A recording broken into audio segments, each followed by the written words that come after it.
Welcome back to Imperfect, the Heart-Centered Leadership podcast.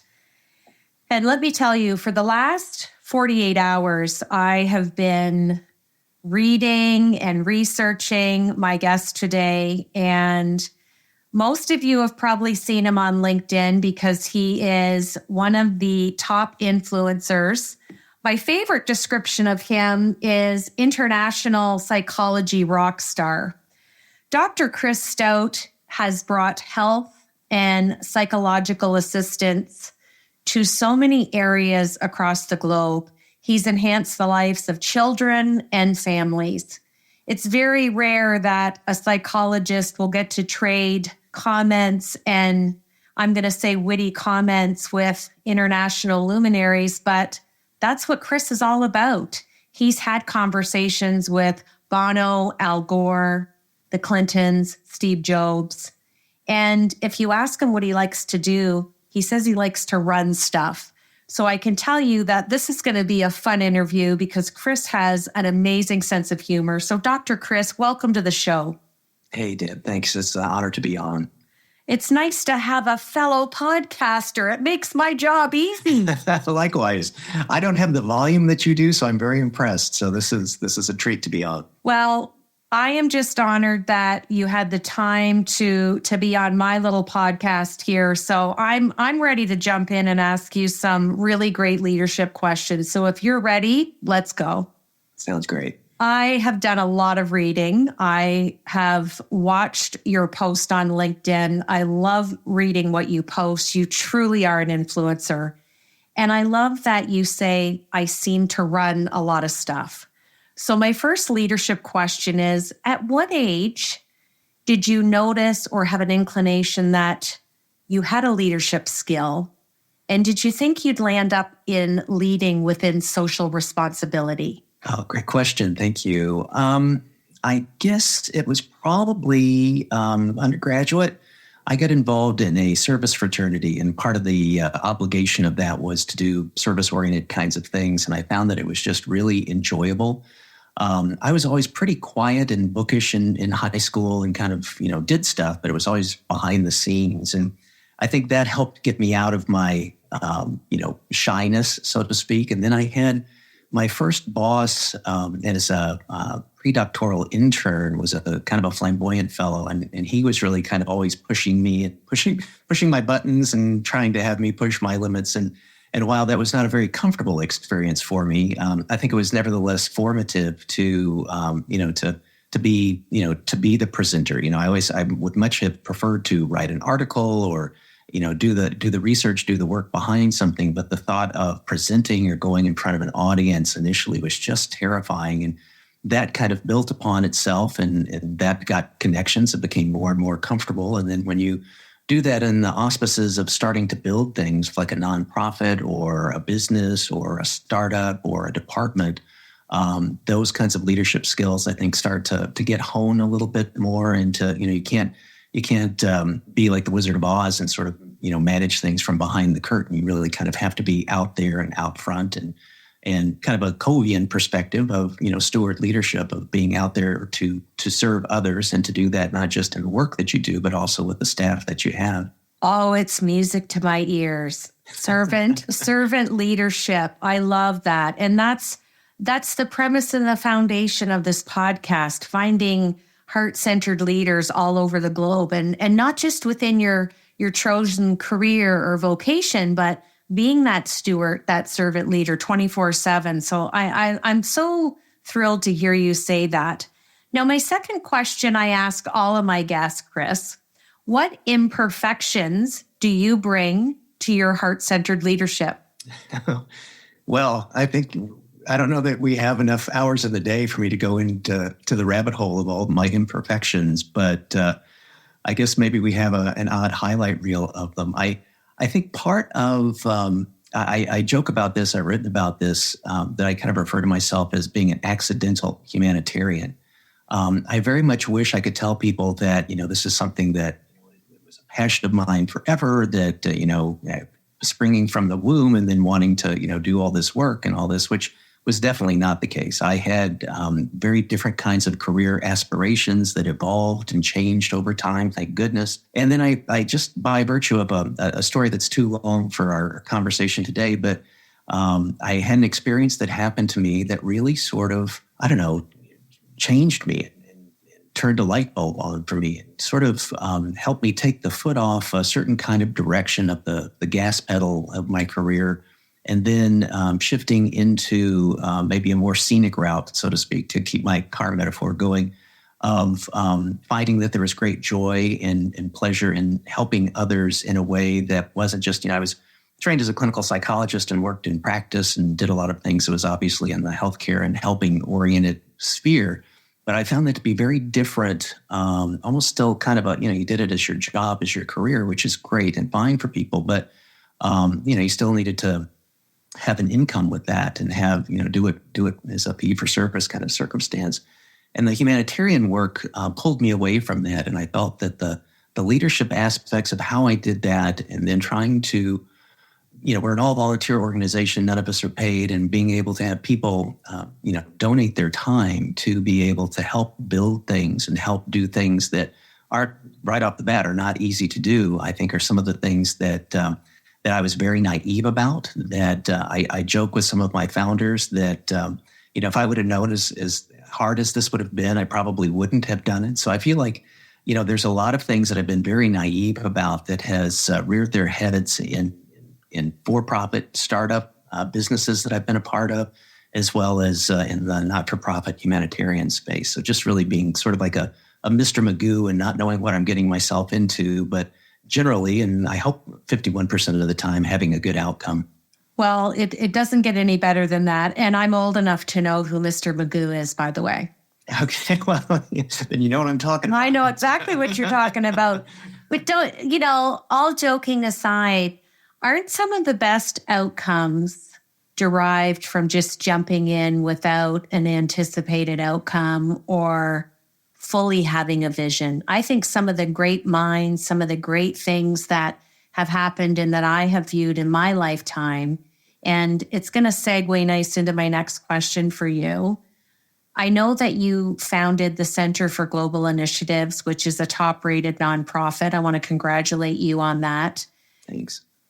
Going back to where I was framing that question, was that something that you longed to do, that you fell into? And share with us a little bit about the change that you imparted on the children in Tanzania, right?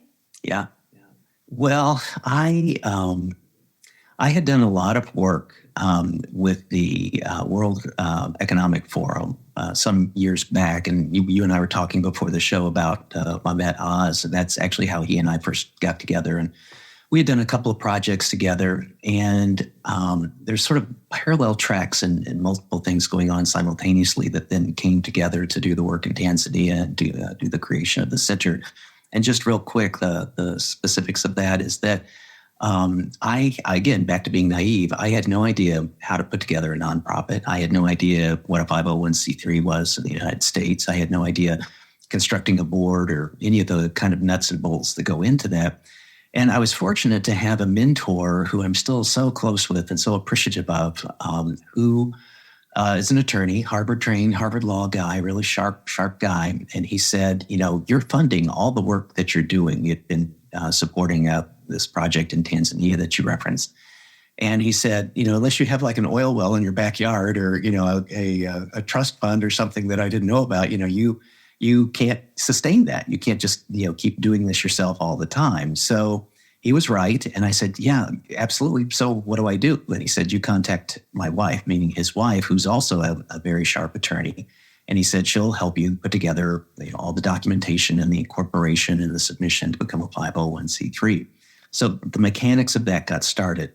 To the part of putting together a board and the work in Tanzania, I had met a fellow some years back when I was on a climb doing Kilimanjaro, and he and I had kept in touch over the years. And periodically there would be different kinds of problems that we were like physical pen pals. There was, pre-internet, email, and all that.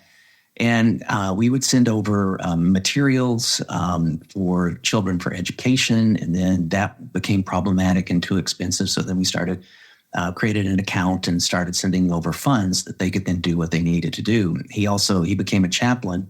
He's a chaplain at 2 hospitals. So we helped support some of their medication. We helped support some of their nurses training. And then he worked at an orphanage. And the orphanage, I'm again back to Mr. Magoo. I had no idea what the orphanage did. I had no idea what, the nuts and bolts about what the orphanage needed. And that's not my job. He would explain to me kind of what was what. And my job became, how can we support this? How can we do something to be able to make a difference there to help these children? So I went to my collaborators who were principals at schools, who were early childhood development specialists, who were teachers, who were educators, and said, here's our project. We need to kind of put together a school for children, kindergarten for children. And we put everything together in a packet and sent it over. And he then took it to the Ministry of Education. They accepted it, and we were able to form a kindergarten and build it physically with, the brick and mortar part of it, staff it with faculty and teachers, and then also be able to equip it with materials and desks and things like that. And that's been kind of our sweet spot of support, that in the 2 hospitals for the last 17 years or so. Parallel to that, again, back me not knowing what the heck's going on with any of these things, I had worked with a lot of friends and colleagues at the World Economic Forum who had started successful, amazing nonprofits. So I went to them being kind of this bookish academic and said, hey, we'd like to do interviews. So we created a 3-volume book set that was published by Prager called The New Humanitarians. And each chapter was a chapter from a big deal nonprofit and some very new startup nonprofits, Doctors Without Borders, Amnesty International, et cetera. And part of it was to kind of, help me understand how did Doctors Without Borders even start?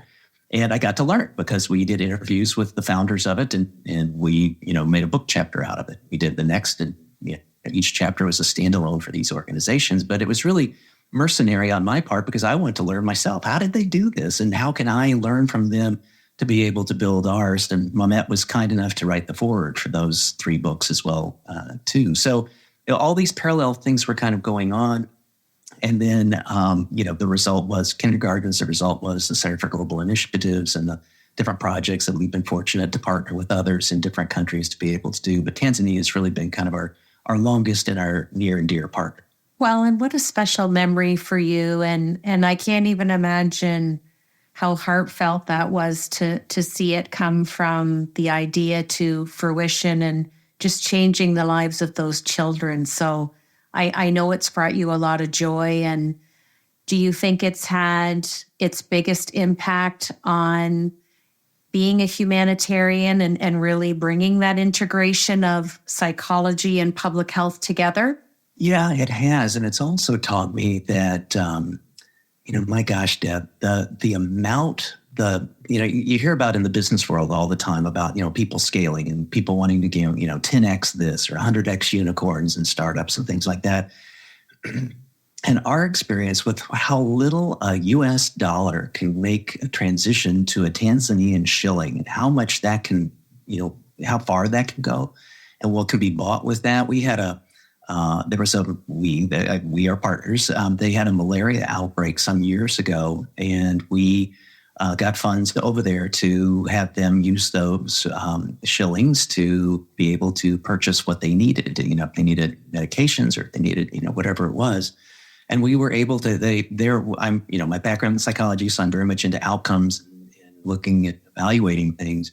And we kind of did the math, and the number of people that they treated for the amount of funds that we provided calculated back out to around 73 cents a life for an entire treatment protocol.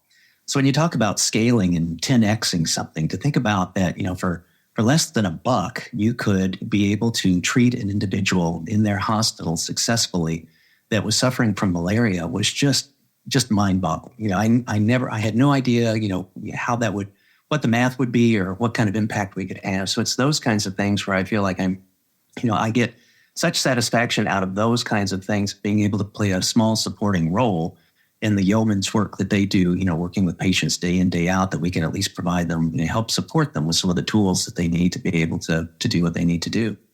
Well, you're a hero in my eyes for what you've done. And like I said to you before we recorded, it's not about the outcome for you. It's not about the stature. It's not about the degrees. It's not about the awards. And you have a laugh when you write anything about yourself. From anything that I've read, you instill a lot of humor. And for me, what I interpret from your writing and getting to talk to you a little bit is you just want to do and be for the greater good.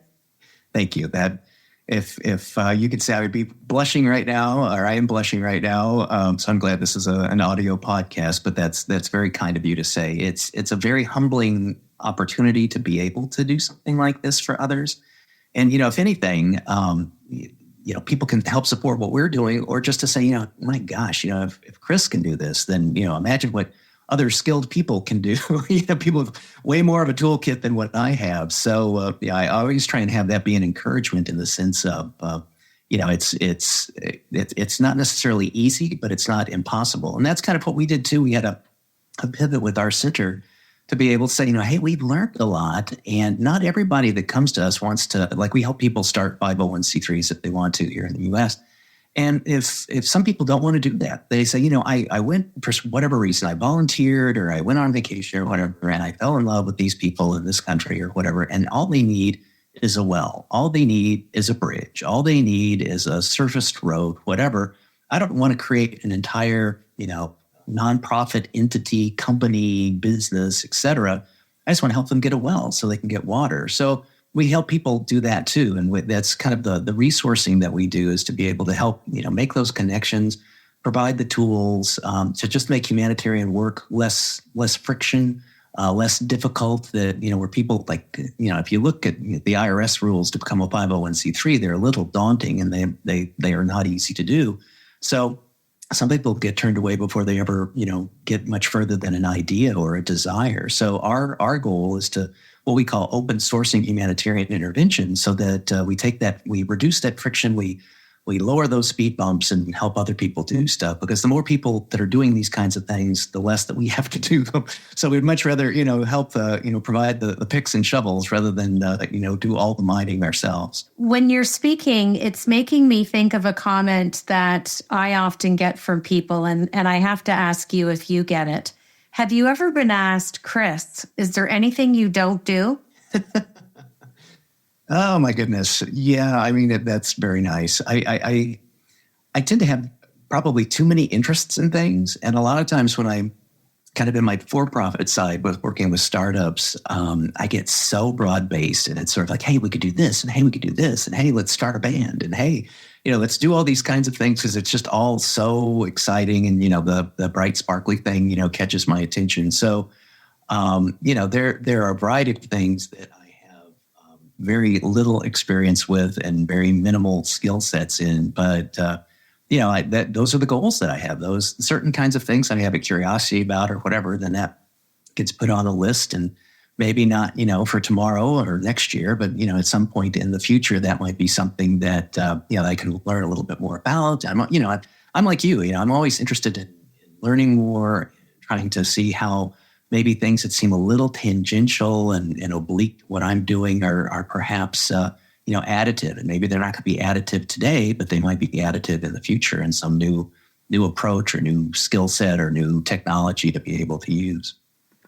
Well, I always laugh when I get asked that question, because, I was brought up at a time where you were supposed to finish grade 13, because 100 years ago there was grade 13, and go to university and get a job and stay there until you retire and you get the gold watch. And I remember saying to my parents, I am not doing that. That is not my trajectory.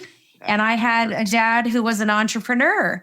So I lost my dad in second year of university, but you brought up a really good point that I want to just add a bit to. You're paving the future for future leaders, heart-centered leaders. And I spend as much time as possible educating youth, mentoring youth, because they are our future. And I'm always asked, Deb, what's the difference between a leader and a manager? A leader has people follow them, and a manager has people who work for them. So what you've done with all the work that you've done in Tanzania, and you didn't have all the answers. And the hardest part is grabbing the vision and starting. And I'm like you, Chris. It's like, let's just try it. Whatever doesn't work, we can pivot, we can transition. I'll find somebody else who knows how to do it. It's very entrepreneurial mindset. But, I had an Irish Nana who said to me, you get one trip around the sun, so make sure you live it to your fullest. I like what her point. That's very great. Well, and do we ever want to look back and say, I wish I coulda, woulda, shoulda? I don't think you'll do that. I won't do that. So I feel like a kindred spirit because you've done so many different things, and I feel the same kind of trajectory aligned with you. And just because we don't know all the answers doesn't mean we can't pursue it. Yeah. Well, here. Yeah, I think what I know of your background as well and your work and the kinds of things that we've had, off mic conversations about too. I think very much, we do share that kind of ethos about that. So it's a good fit, for those that share those kinds of feelings. It just is a kind of a way to be. Well, and you know what? I'm a big proponent about failing forward because every time we fail, it's an experience. It's something else that we've learned to put in our arsenal to keep that toolkit growing and developing and being, a better version of ourselves from even yesterday. And I'm the first one to say, I had no idea, or how do you do that? Or Right. I'm just very curious, So Yeah. I think it's a fun way to be. And the more leaders that I've interviewed around the globe on this little podcast, it's a very common trait that I think a lot of leaders have. And it makes me think of the cliche that we heard growing up. If at first you don't succeed, try again. That's exactly what we should do. Yeah. Yeah. Good point. It reminds me too of sort of the joke cliche of a good scare is worth more than good advice. I mean, it's those kinds of the failures, the scary parts of those kinds of things you very much learn from. So not that advice isn't helpful, that certainly is as well. But I think it's those kinds of things that sometimes if people, I think, it's almost like an opportunity cost. If people feel like, oh my gosh, I can't do this because I might not, be super stellar at it, so I'm not going to do it at all. You lose in that. You lose the opportunities that come along with that, even if you do, fail, fall on your face. The idea, like you said, is to fail forward, where you can then take that and learn from it and, tweak, iterate, rinse, repeat, try it again. Well, perfection will never be a tangible reality. And a lot of people haven't figured that out yet. So maybe we've put a little dent in that. I'm gonna switch gears and Okay. I'm gonna ask you my Fab Four. And these are just 4 fun questions, and we want to know what's sitting on the top of Chris's mind. All right, first question. What is a favorite memory that you have? Oh my gosh. Yikes. There's a thing in psychology called primacy and recency effect. And it's sort of like, whatever's happened recently is probably what first comes to mind, or whatever a big deal happens that, probably also has a chance of coming to mind. Golly. I guess it's just, there have been some very, they probably kind of blended themselves together, but there's been some very memorable family vacations that my wife and our 2 children have had over the years that have just been, kind of fun adventures and neat things to kind of, get away from the day in, day out and maybe have a little, adventuresome kind of thing. I think I had always, my folks had divorced. I'm an only child. I never went on a vacation or anything until, I was in college and went with some friends. So I had always sort of had these fantasies as a boy and teenager of like, oh, it'd be so fun to go on a family vacation. Oh, it'd be so fun to, be like Johnny Quest or something and go someplace and do, fun, cool, interesting things, but with my family. And so we were able to, my wife, who was also pretty adventuresome, we were able to do those kinds of things. She and I before kids, and then, continuing once our kids got old enough to do that. So I would say, fun family vacations that, I can periodically, I'll come across a photo or something from, some years back of one of those. And it's just like, just transports you back in time to that era. And then to be able to bring it up, with one of our children, or to talk about it with my wife, say, hey, I'll probably do it today. Say, hey, Deb and I were talking about this one day. What was this? I said, it made me think about this vacation when we went to wherever. So I'd probably say it's a little bit of a memory mashup, but that would probably be my best answer off the top of my head. I like that. Memory mashup. I talk a lot about memory. I haven't heard that one. I like that. Well, there you go. It's all yours. All right. Second question. Who is someone that you would really like to meet and why? Oh, golly molly. I kind of did it in a pin palish kind of way. I started off years and years and years ago. I stumbled upon a book at an old used bookstore that was done by a fellow named R. Buckminster Fuller.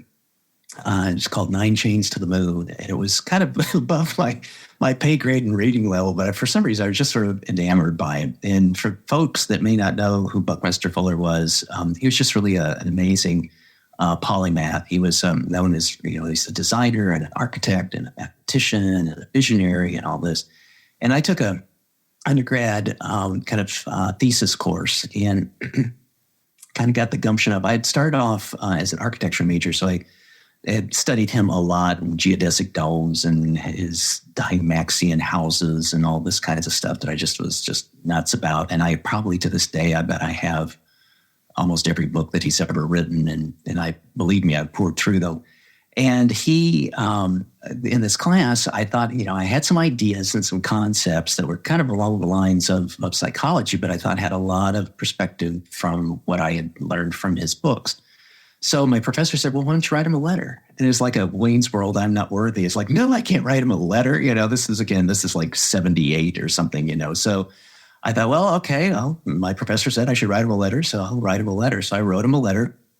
And to my wonderful surprise, he wrote me back. And I can also tell you to this day, I have that letter, I have the envelope, and it was about 2 years before he passed away. And that, just made it all the more treasured to me that he would, here I am, this goofball undergrad, 19-year-old, 20-year-old that, knows zero about the world, having the audacity, to write this elder statesman of innovation and technology way before his time. And, he takes the time to write me back, and I was just like, oh my gosh. So I wish I could have had a conversation with him. I probably would have passed out, if that opportunity would have ever arose. But he just really was someone that I have, valued, and thought about, as a virtual mentor to me. But his letter and his words and his work and his writings and watching lectures, there's videos available online. So I just wish that I would have had an opportunity to sit down and break bread with him and have a conversation. Okay, so transparent, goosebumpy moment for me. Okay. I started my schooling in architecture design. So there's another thing we have in common. Identical cousins here. There you go. And I sent a handwritten note myself to not the same author, but to Dr. Patch Adams. Oh, really? Okay. Yeah. In August of this year. And I got a beautiful handwritten letter back in October, and it's sitting literally on the corner of my desk as you're talking. And I'm just like, okay, this is goosebumpy. This is memory mashup going on right now. Yeah. People need to reach out to their heroes. They might reach back. He's my hero. He's such a heart-centered leader, and I would love for him to get more funding and exposure for his Gesundheit Institute in Illinois.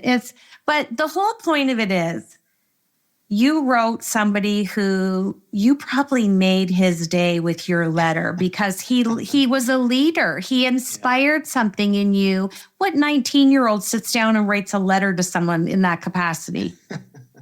Yep. Yeah, just a goofball. Such a cool story, Chris. I love that. Thanks. Well, I love the parallel too. How about that? I know. I'm telling you. Cool. Podcast cousins going on. There you go. Here. My third question is if I could give you a wish today, I'm waving my magic wand right now. Okay. What would your wish be as a global humanitarian? Oh my goodness. Gosh, I guess, it's like one of those things when you have three wishes, you want to like wish for more wishes kind of a thing. But in some ways, like the work of our center, I guess to frame it this way, I am one of my weaknesses. So maybe to go back to referring back to your earlier question, one of my weaknesses is I hate fundraising. I'm really bad at it.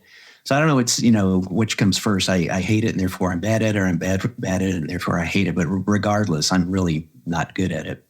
So I try to come up with all these other kinds of ways to be able to do, fundraising for our center. And, it's been like sponsoring climbs, because that's how the center started, kind of in a sense with Kilimanjaro in Tanzania. I've done, a couple of the last books that I've written, the royalties go to funding the center. We're just now starting a fellowship and certificate program that all the materials are free, but the tuition is going to fund the program's work. But all of the faculty, myself included, that are teaching any of the courses are doing it for free. So, it'd be great to get like a magical funding, source or something, a little magic, pot of money at the end of the rainbow or something, to be able to do these kinds of things. It creates an opportunity for us to be creative, to try and figure out ways to do the funding. But that's just always kind of like the difficult side, the putting, the fuel in the machine kind of thing to help it keep running so that we can do what we can do. I feel like we've been super creative and very, very, benefited by and very much feel very strong feelings to all those people that have been donors and supporters of us in whatever way they can, volunteering or writing checks or what have you. But, it's sort of like, I can't ask friends for money, and that just feels weird. So I guess a funding source and or, part of that could be, if our new fellowship and certificate programs, would take off, I would like you to wiggle your wand in that direction as well, too. We're going to be launching that in 2021. So, if people are interested in that, they can reach out. We can, give them some more information about what to expect with that. And I think that will also help our ethos of open sourcing humanitarian intervention. And again, helping people get the resources they need and the tools they need. Even if someone is not a student in our program, all of our materials are free to everybody. So, that would be one of the things, helping people know that exists and that we're not, invisible or hidden behind something that people don't know about. Well, I'm going to wave my magic wand, and now that you've met me, you're stuck with me. I'm going to become part of your memory mashup. Okay, it's a deal, Deb. Deal. It's a relationship that will continue, and I know there's more conversations to come. And my last question, Chris, is what do you want your legacy to be? Oh my gosh, I guess I probably have a weird answer for that. It's sort of like I don't necessarily care if people remember me, but maybe that there's some aspect of something that the work that we've done or something that we created or generated has somehow helped spark somebody. Like I think about it in the context of a book that really spoke to you, or of a teacher who really changed your life, or a coach or a parent or a friend or a partner, whatever parent, that you don't necessarily need to remember, who they were. Like I often tell people in talks that, do you know who you probably know, your grandparents' names, and do you know their middle names? Your great-great-grandparents' middle names. Do you know what their eye color was? Do you know, it doesn't take many generations back for any of us to have no freaking idea much about our, great-great-great-grandparents, unless there's something really notable about it. They came across on the Mayflower, or they were at Ellis Island, or something that was been kind of historically unusual. But regardless, whatever they did in their lives that had an impact on their children, that had an impact on their children, that had an impact on your parents, that had an impact, therefore, on you. And it's not limited to families. I mean, it can be whoever else is in the sphere of our lives. So I would have liked my legacy to be that, somewhere along the lines that some little, someone heard a podcast today with Chris and Deb, or someone read a book, or someone, read a LinkedIn post, or someone volunteered with the center, or someone was a fellow in our program, or whatever. Someone was a student in my class 2 years ago or 20 years ago that, somehow that turned them on to something that then took them down a route in their life that, it doesn't have to be forever, but maybe even just short-lived, that got them into doing something that they, very much enjoyed and made a difference in their life, and, was a contributing part to their life. So I guess my legacy doesn't need to be with a brand label of me or the center, but just has to somehow have made some kind of difference to someone. It can certainly be anonymous, certainly be forgotten as to who, but that it's, made some kind of, modest improvement in someone's well-being. Well, that's beautiful. And it right away makes me think of that beautiful quote from Maya Angelou, where she said, people will forget what you said, people will forget what you did, but people will never forget how you made them feel. And to me, Chris, that's a heart-centered leader right there. Yeah. So you are episode 61. You are the last podcast for me for the year of 2020. And I couldn't think of a better person to end 2020 with. Excited for all the initiatives and things that you spoke of for 2021. And just know I'm grateful for your time and expertise today on being on the show. Oh, Deb, it's been just an enjoyable part of my day. And it's just, honestly, I feel like we're very kindred spirits. So I look forward to this, as they say in Casablanca, the beginning of a wonderful relationship. So looking forward to what comes next from you. Big fan of your show, and can't wait to see your guest lineup for 2021 as well. Thank you for the honor of being able to be a guest and wrap things up for 2020. Thank you so much. And I always lead the listeners with my list of 5 things that I really help us lead a purposeful life.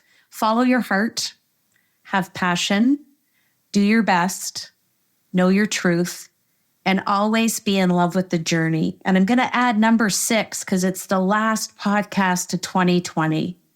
Embrace your imperfections. This is Deb Crow. Thanks again for joining me on this journey from the end of May for the end of 2020. And I look forward to being back here in January of 2021 on Imperfect, the Heart-Centered Leadership podcast.